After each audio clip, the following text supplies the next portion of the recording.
Start. Mr. Chairman, I rise to support this resolution because this matter has to be considered and reconsidered as the planning goes on.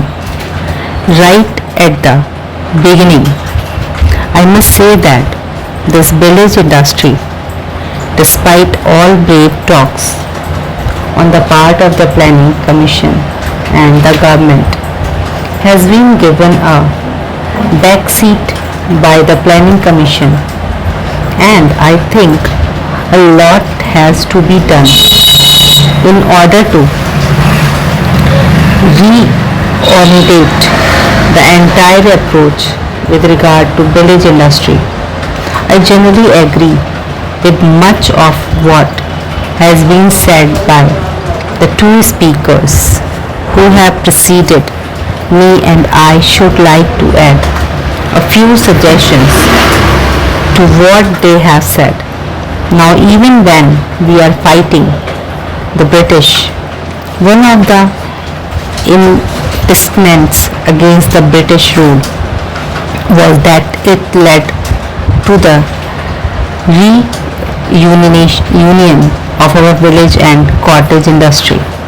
This criticism was absolutely justified, and the meaning of it was not fully seen at the time, perhaps as it is seen today after independence. We have embarked on a policy of industrialization of the country, but in an underdeveloped economy just like there we have got nearly 82% or a little more of the population living in the village.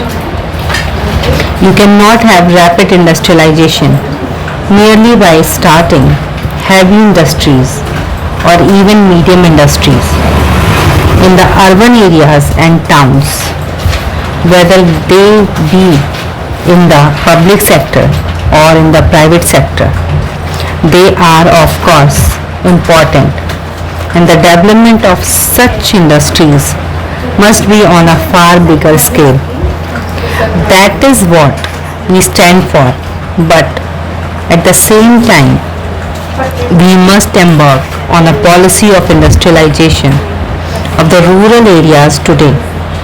There was a time when capitalist economists almost took it for granted that with the development of capitalism, rural industries must go, and in fact in Europe in the beginning of the 20th century, we say in Germany and other places, many small scale and village industries going out of existence as capitalism grew. Monopoly capitalism, which is growing in our country, also has a tendency to crush the small and medium industries, let alone village industries. The moment rural economy is drawn into the orbit of capitalist market, the tendency is there, and the law operate for the decline of the rural industries or the types and that exist. Now this process is there in our country. Artificially we are trying to maintain some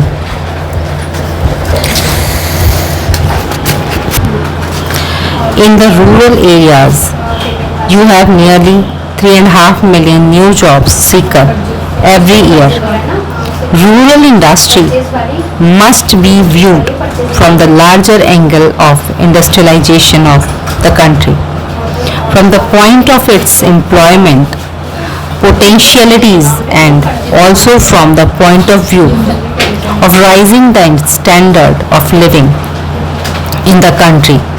Yesterday, here the Prime Minister was saying that unless agriculture looked up, national income would not go up still higher and the standard of living would not go up. I entirely agree.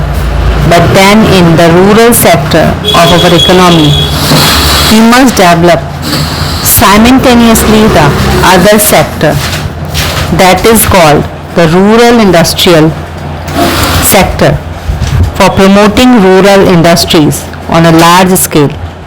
That is not being done. Now I found in our country, and we heard complaints that these industries were not getting help. The urchins are not only not taken care of, but they are sent to their doom by the government. In many places, I found that in the south also many fine handlooms industries which should be nursed by the government and developed with all the attention and care are allowed to go out of existence. Therefore, it needs a serious rethinking on the part of the Commission as to how can we set about this task. It is not just a question of supplementing something. It is a question of developing a dynamic sector in our economy life. In the countryside, because we cannot envisage a situation where industries will be developing only in the towns and the problem will be solved. Bigger industries and certain other medium industries were certainly developed and should develop in the towns. At the same time, small industries through cooperative state sector, individual enterprises and through artisans also develop in the countryside.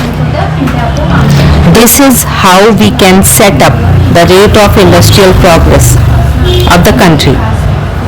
These industries can cater to the consumer's need to a considerable extent, relaxing our pressure on imports and also helping the development of certain vital industries. Apart from providing employment, the employment question is very important. Now at the time of the last general elections, the gentlemen of the Congress party issued a manifesto written by Prime Minister Nehru, in which they have said that unemployment would be reduced in the course of the next 5 years. At that time, it was 53 lakhs. Now, when they went to the third general election, the unemployment has gone up to 90 lakh, and we are told by the Planning Commission that in the course of this 5-year plan, it would have gone up to 12 millions.